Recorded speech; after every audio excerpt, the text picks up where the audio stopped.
Bienvenue sur Chérie FM en ce lundi matin 29 avril. Restez avec nous pour écouter Calogero et Madonna juste après les infos de 8h30.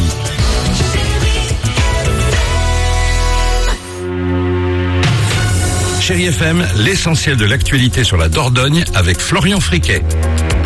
Bonjour Christophe, bonjour à tous. Quelques brumes pour commencer cette journée de rentrée des classes en Périgord.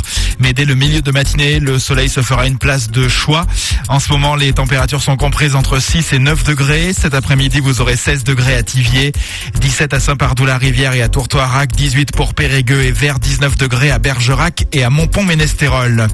Des travaux mis en place par le conseil départemental à compter d'aujourd'hui à Savignac-les-Églises. Ils devraient durer 2 mois et concernent la rénovation de l'ouvrage sur la rivière supportant la D68. La circulation va être totalement interdite à cet endroit. Des déviations seront mises en place. Toujours sur la route, un homme de 44 ans a trouvé la mort hier en fin d'après-midi. Cela s'est passé à Marsalès, commune située près de Montpazier dans le sud de notre département. Le quadragénaire a perdu le contrôle de son engin qui a fini sa course contre un arbre. 2 adolescents de 14 et 15 ans ont passé la nuit de samedi à dimanche en garde à vue à la gendarmerie de Lalande en cause des jets de projectiles sur des voitures à Couze et Saint-Front dans le pays lindois. Des pierres ont été jetées en haut d'une falaise sur des véhicules qui circulaient sur la route reliant Bergerac à Sarlat. Les 2 collégiens qui ont reconnu les faits seront présentés au juge des enfants de Bergerac au début du mois de juin. Dans le reste de l'actualité de ce lundi matin en Espagne, le Premier ministre socialiste Pedro Sánchez a remporté hier soir les élections législatives, mais il n'a pas atteint la majorité. Le parti d'extrême droite Vox est en passe d'entrer au Parlement espagnol plus de 40 ans après la dictature de Franco.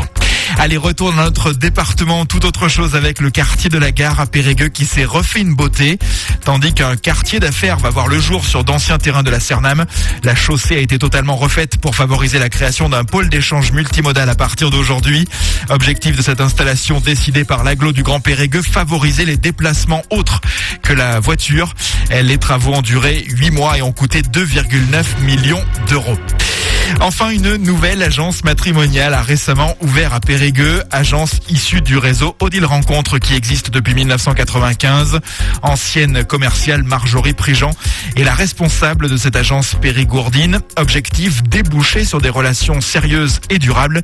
Quid pour y arriver, Marjorie Prigent? Nous ne proposons pas uniquement des noms et des adresses. Nous proposons un accompagnement personnalisé. Nous cernons les attentes, détectons les possibles difficultés et d'un commun accord avec l'adhérent, et j'insiste bien sur le commun accord, nous mettons en place un programme de sélection et de rencontres adaptées. Pour aboutir à cela, il faut beaucoup d'écoute, beaucoup d'empathie et surtout se garder de porter un jugement. C'est une approche tout à fait nouvelle qui fait la place à beaucoup d'humanité. La plénitude de l'être humain est en permanence au centre de nos objectifs. Et notez que cette agence matrimoniale Odile Rencontre, récemment installée en Périgord, est située au 25 rue Lamartine à Périgueux. Voilà pour l'essentiel. Météo complète en Périgord dans moins d'1 quart d'heure. Très bon début de journée sur Chérie FM Dordogne.